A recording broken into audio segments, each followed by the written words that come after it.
कि welcome to my channel असली movie explorer. आज हम एक्सप्लेन करने वाले हैं कैंडी कॉर्न। ये मूवी 2019 में रिलीज हुई थी।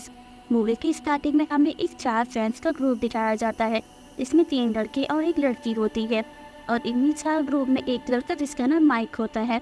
और अब ये लोग मिलकर के बात कर रहे होते हैं कि अब हैलोवीन आने वाला है, फिर चलो हम लोग मिलकर के किसी को टॉर्चर करते हैं। फिर माइक अब अपने फ्रेंड से कहता है कि मैं हमेशा की तरह जैकब को भी टॉर्चर करूंगा, मैं सीधी बुलिंग करूंगा। ये बात सुनकर कि अब माइक की जो फीमेल फ्रेंड होती है वो अब अपने सभी फ्रेंड से कहती है कि तुम लोग को ऐसा नहीं करना चाहिए। तुम लोग आखिर तुम लोगों का जैकब ने क्या बिगाड़ा है। और हमें यहाँ पे जैकब को दिखाते हैं जो काफ़ी इनोसेंट लड़का होता है, जिस पर अब माइक की फीमेल फ्रेंड कहती है कि उसे तो तुम लोगों को कुछ नहीं बिगाड़ा है और तुम लोग हर साल उसी को टॉर्चर करते आए हो, किसी को इस तरीके से परेशान नहीं करना चाहिए। तभी माइक जो अपनी फीमेल फ्रेंड से कहता है कि तुम्हारे सवाल में ही तुम्हारा जवाब है। तुम्हें भी कहा है कि हम लोग जैकब को हर साल परेशान करते आए हैं क्योंकि हमें जैकब को परेशान करने में काफ़ी मज़ा आता है, उसे परेशान करने में हमें काफ़ी फन मिलता है। तुम क्या जाने जैकब को परेशान करने के बाद से कितना मज़ा आता है। और यहीं पे हमें इसकी मेरी फ्रेंड बेस्ट फ्रेंड दिखाते हैं। अब वो उसे मना करती है लेकिन इसका बेस्ट फ्रेंड ये बात नहीं सुनता है और माइक भी इसकी बात नहीं मानता है, इसलिए वो यहाँ से गुस्सा करके चली जाती है। और अब सभी फ्रेंड्स मिलकर के खाना खाते हैं और माइक और एक लड़के ये दोनों मैनेजर के पास जाते हैं इस रेस्टोरेंट का बिल पे करने के लिए। तभी मैनेजर अब माइक और उसके फ्रेंड से पूछता है कि हैलोवीन आ रही है और तुम लोगों का हैलोवीन की रात में क्या प्लान है। जिस पर माइक अब मैनेजर से कहता है कि हैलोवीन वाले दिन हम लोग एक लड़की को परेशान करने वाले हैं, उसे काफ़ी टॉर्चर करने वाले हैं। ये बात सुनकर के मैनेजर को काफ़ी इंटरेस्ट आता है और वो अब माइक से कहता है कि मुझे भी तो लोगों के साथ चलना है और मुझे देखना है कि तुम लोग कैसे उस लड़की को टॉर्चर करते हो। जिस पर माइक अब मैनेजर से बोलता है कि नहीं, ये मेरे और मेरे फ्रेंड्स का प्लान है और हम लोग उसे हर साल तंग करते आते हैं लेकिन और किसी को अपने प्लान में शामिल नहीं कर सकते हैं। लेकिन यहाँ पे मैनेजर काफ़ी पोस्ट करता है माइक को, जिसके बाद माइक भी कब तैयार हो जाता है, इस मैनेजर को अपने साथ मिला लेता है जैकब को टॉर्चर करने में। और फिर हमें अब जैकब को दिखाते हैं जो एक मेंटल लड़का होता है, उसका दिमाग सही से काम नहीं करता है, वो हमेशा परेशान रहता था और उसे कुछ भी समझ में नहीं आता था वो। और उसे काफ़ी ज़्यादा कैंडीज खाना पसंद था, वो भी कॉर्न कैंडी, जिसे वो एक पम्पकिन के बास्केट में लेकर के हमेशा घूमा करता था। और जैकब अब अपनी साइकिल उठाता है और एक रेस्टोरेंट की तरफ निकल जाता है। रेस्टोरेंट में जैकब काम करने के लिए आया होता है, यहाँ पे रेस्टोरेंट का ओनर होता है। वो अब जैकब से कहता है कि तुम यहाँ पे अपना मन लगा करके काम कर, अपने काम को पूरी ईमानदारी से करना और है याद रखना कि तुम कोई ऐसा काम मत करना जिससे कि मेरी और तुम्हारी हम दोनों की इंसल्ट हो। मैं इन सब चीज़ों से बचना चाहता हूँ और तुम अपने काम पे सही से फोकस करा के रेस्टोरेंट का ओनर अब जैकब से ये भी कहता है कि शो शुरू होने वाला है तो फिर तुम जाओ और अपनी तैयारी करो। अब जैकब यहाँ से जाने लगता है अपनी तैयारी करने के लिए, लेकिन जैसे ही अब वो रेस्टोरेंट के बाहर आता है तब वो देखता है कि उसके पास माइक और उसके सभी फ्रेंड्स आ जाते हैं और साथ ही वो मैनेजर भी होता है।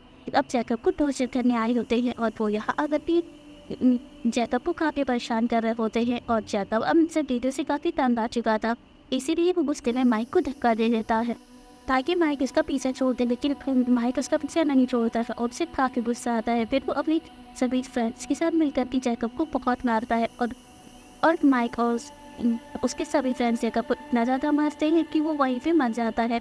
और ये सारी चीज़ें माइक की फीमेल फ्रेंड जो चुप करके देख रही होती है और वो काफ़ी डर जाती है कि कैसे भी लोग किसी की जान ले सकते हैं और वो काफ़ी डर जाती है, वो यहाँ से चली जाती है। तभी हम माइक के सभी फ्रेंड्स को देखते हैं, ये लोग अब जैकब को मार करके अपने घर वापस आ जाते हैं और हम देखते हैं घर आने के बावजूद इन लोगों को कोई भी गिल्टी नहीं होती है कि इन लोगों ने किसी की जान ले ली है। जबकि माइक ये बोल रहा होता है कि इन सब चीज़ों में जैकब की ही गलती थी, जबकि हम लोग हर साल जैकब को टॉर्चर करते हैं और हर साल वो हम लोगों का टॉर्चर सह देता था, हम लोगों को बर्दाश्त करता था और इस बार भी उसे ऐसा ही करना चाहिए। लेकिन नहीं, उसे अपने आप को प्रोटेक्ट करने के लिए उसने मुझे धक्का मारा, तो फिर मैं और क्या करता, मुझे भी अपने आप को बचाना था, इसलिए मैंने उसे जान से मार दिया।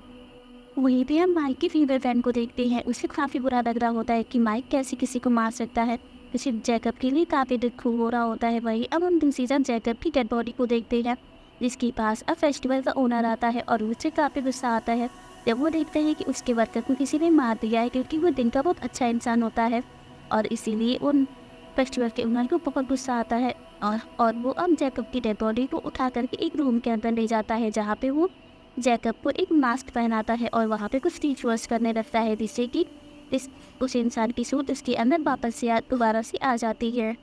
और अब जैसे ही फेस्टिवल की ओनर का रिचुअल्स पूरा होता है तब हम जैकब को देखते हैं और दोबारा से जिंदा हो जाता है। और वो दोबारा से जिंदा इसीलिए हो ताकि वो अपने कातिलों को मार सके, अपना मतलब पूरा कर सके। वहीं दूसरी तरफ अब हम माइक की फीमेल फैन को देखते हैं जो अभी शहर की शेरिफ के पास जाती है और उन्हें जाकर के बता देती है कि जैकब को किस और किस तरह से मारा है। जिस पर शेरिफ अब माइक की फीमेल फैन की सारी बातें सुनता है और कहता है कि ठीक है, मैं इन सारी बातों को याद रखूंगा, लेकिन मैं अभी इस चीज़ की रिपोर्ट नहीं लिख सकता हूँ क्योंकि अभी तक मेरे पास किस चीज़ की कोई भी नोट नहीं आई है। लेकिन यहाँ पे अब माइक की फीमेल फ्रेंड अब शेरिफ को ये बता देती है कि जैकब को आपके बेटे माइक ने ही मारा है। और ये बात सुनकर के शेरिफ को काफ़ी गुस्सा आता है कि कैसे मेरा बेटा माइक किसी इंसान को मार सकता है। और अब शेरिफ सीधी फेस्टिवल के ओनर के पास जाता है जहाँ जाकर कि वो जैकब के बारे में पूछता है और ओनर से कहता है कि जैकब कहाँ है, मुझे उससे बात करनी है कि क्या हुआ है उसके साथ। जिस पर अब फेस्टिवल का ओनर शेरिफ से कहता है कि शेरिफ को ऐसा लग रहा था कि जैकब मर गया है, लेकिन वो मरा नहीं है, वो बस थोड़ा सा जख्मी हो गया था, इसीलिए मैंने इसे उसी घर भेज दिया है कुछ आराम करने के लिए। ये बात सुनकर के शेरिफ अब सीधे जैकब के घर चला जाता है जहाँ आकर के वो काफ़ी देर तक नॉक करता है बट कोई भी डोर को ओपन नहीं करता है। उसके बाद हमें अब माइक की फीमेल फ्रेंड को दिखाते हैं, वो अपने घर में होती है तभी उसके पास उसका बेस्ट फ्रेंड आता है। माइक की फीमेल फ्रेंड को बताता है कि पेरिस ने इस चीज़ की इन्वेस्टिगेशन करना शुरू कर दी है और हमें पता चला है कि जैकब अभी जिंदा है। ये बात सुन करके माइक की फीमेल फ्रेंड को थोड़ा सुकून आता है कि चलो जैकब अभी जिंदा है। वहीं दूसरी तरफ अब हम रेस्टोरेंट की मैनेजर को देखते हैं जिसने माइक के साथ मिलकर के इस जगह पर टॉर्चर किया होता है। वो अब किसी को बता रहा होता है कि मेरी हेल्थ तो काफ़ी अच्छी गुजरी है, मैंने फिर इसको काफ़ी सारा फन किया है और अभी तक कभी भी मैंने इतना फन नहीं किया है हेलोवीन में कितना मैंने इस बार किया है। जिसके बाद अब वो मैनेजर वॉशरूम जाता है और वॉशरूम में ही वो अब पम्पकिन बास्केट देखता है जो कि जैकब की होती है और उसमें कॉर्न कैंडीज होती हैं। फिर अब वो मैनेजर निकाल करके खाने रखता है तभी उसके पास अब जैकब आ जाता है और वे मैनेजर का पेट चीर करके उसे जान से मार डालता है। और अब जैकब ने अपने पहले कातिल को मार दिया होता है और अब यहाँ पे शेरिफ आ जाता है इसीलिए कि इन्वेस्टिगेशन करने के लिए, जहाँ पे ये मैनेजर मरा पड़ा होता है। और वॉशरूम में आने के बाद शेरिफ देखता है कि हर जगह कॉर्न कैंडी स्प्रेडिंग हो रही है और वो अब समझ जाता है कि जैकब को जिस तरह टॉर्चर किया गया था उसी टॉर्चर में ये मैनेजर भी शामिल था। उसे शक हो जाता है कि मैनेजर को मारने के पीछे जरूर जैकब का ही हाथ है। यहाँ पर माइक की फीमेल फ्रेंड भी अपने बेस्ट फ्रेंड के साथ आई होती है और उसे पता लग जाता है कि मैनेजर की डेथ हुई है। और साथ ही शेरिफ अपनी माइक की फीमेल फ्रेंड को ये भी बताता है कि मुझे ऐसा लग रहा है कि इसी जैकब ने ही मारा है। माइक की फीमेल फ्रेंड और उसके बेस्ट फ्रेंड ये दोनों यहाँ से निकल जाते हैं और माइक और उसकी बाकी के फ्रेंड्स को बताते हैं हम मैनेजर अब मर गया है और शेरिफ बता रहे थे कि उसे जैकब नहीं मारा है। ये बात सुनकर के माइक काफ़ी डर जाता है और वो अब सभी लोगों से कहता है कि उसे कैसे हो सकता है, जैकब किसी को कैसे मार सकता है, अगर उसके अंदर इतना ही ट्रस्ट होता तो फिर वो उस दिन अपने आप को बचा लेता। और रही बात मैनेजर की, तो हो सकता है कि इसने किसी के साथ दुश्मनी हो जिसमें उसे जान से मार दिया है। हर जरूरी नहीं कि इन सब चीज़ों के पीछे जैकब भी हो सकता है कि अच्छा कोई दुश्मन होगा।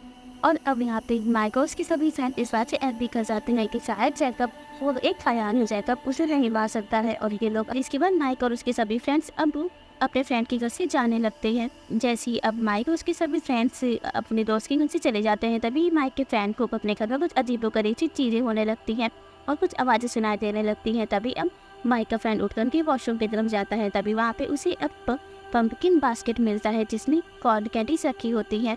ये चीज़ देख करके माइक का फ्रेंड काफ़ी हैरान हो जाता है और वो अब सोचते हैं कि मेरे घर में ये पम्पकिन बास्केट क्या कर रही है।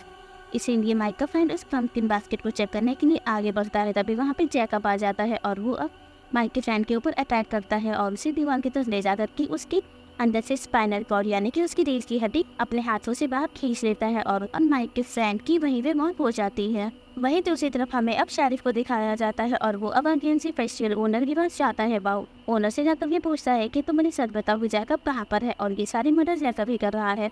जिस पर अब फेस्टिवल ओनर कहता है कि मैंने आपको पहले ही बताया था कि जैकब काफ़ी ज़्यादा इंजर्ड हो चुका है उस टॉर्चर में, इसीलिए मैंने उसे घर भेजा है रेस्ट करने के लिए। और इन लोगों की बात अब चली रही होती है कि तभी वहाँ पे एक और पुलिस वाला आ जाता है और वो अब शेरिफ को बताता है कि माइक के एक और फ्रेंड की मौत हो चुकी है। वह शेरिफ अब माइक के फ्रेंड की डेड बॉडी को देखता है और उसका अब जब भी जैकब के ऊपर शक होता है वो अब पूरा यकीन बदल जाता है। ये सारे कृत्य जैकब ही कर रहा है, इसीलिए वो अब सीधे जैकब के घर पहुँचता है जहाँ पे कोई नहीं होता है। शेरिफ अब जैकब के घर की तलाशी लेता है लेकिन उसी उस घर के अंदर कोई नहीं मिलता है। साथ ही वो जैकब के बेड को चेक करता है और नीचे झाँकता है, वहाँ पे एक बहुत ही पुरानी सी डेड बॉडी पड़ी होती है और वो डेड बॉडी जैकब की माँ की होती है। लेकिन जैकब की माँ की डेड बॉडी से बाकी की मर्डर्स का कोई कनेक्शन नहीं होता है। किसी ने शारिक अब जैकब को ढूंढने के लिए खुद निकल पाता है और अपने बेटे माइक को कॉल कर देता है कि तुम घर में ही रहना और घर से कहीं भी बाहर मत जाना, क्योंकि बाहर तुम्हारी जान को खतरा है। इसी बार हम शारिक को देखते हैं जो अब शहर में होने वाले कार्निवल्स, फेस्टिवल और सभी इवेंट्स को रोक देता है और कहता है कि अभी सभी फेस्टिवल्स में खतरा है। अब हमें फेस्टिवल के ओनर को दिखाते हैं जिसका अब स्टाफ होता है और वो स्टाफ अब अपने ओनर से पूछता है कि जरूर यहाँ पे कुछ न कुछ तो है और आपकी वजह से ही सब कुछ हो रहा है, आप हमसे जरूर कुछ ना कुछ छुपा रहे हैं। अब हम कैसे कमाएंगे और हम लोग क्या खाएंगे? तभी हमें अब फेस्टिस ओनर के स्टाफ का एक आदमी जिसका नाम बिशप होता है वो अब तभी अपने ओनर से बात करता है और वो अब अपने ओनर से कहता है कि सब कुछ जो कर रहा है क्या ये सब सही है, आप हमें बताइए कि आप क्या कर रहे हैं। अगर ये चीज़ सही होगी तो हम लोग आपका साथ जरूर देंगे। इस पर अब फेस्टिवल का ओनर अपने सभी वर्कर्स को बताता है कि हम जैसे लोग, छोटे लोग, गरीब लोग, हम लोग अपने काम करते आए हैं, लेकिन माइक जैसी अमीर लोग जो हम लोगों को हमेशा से टॉर्चर करते आए हैं, ये उन लोगों की आदत बन गई है हम लोगों को सताना, हम लोगों को मारना और हम लोगों को मार करके वो लोग अपना मजा करते हैं।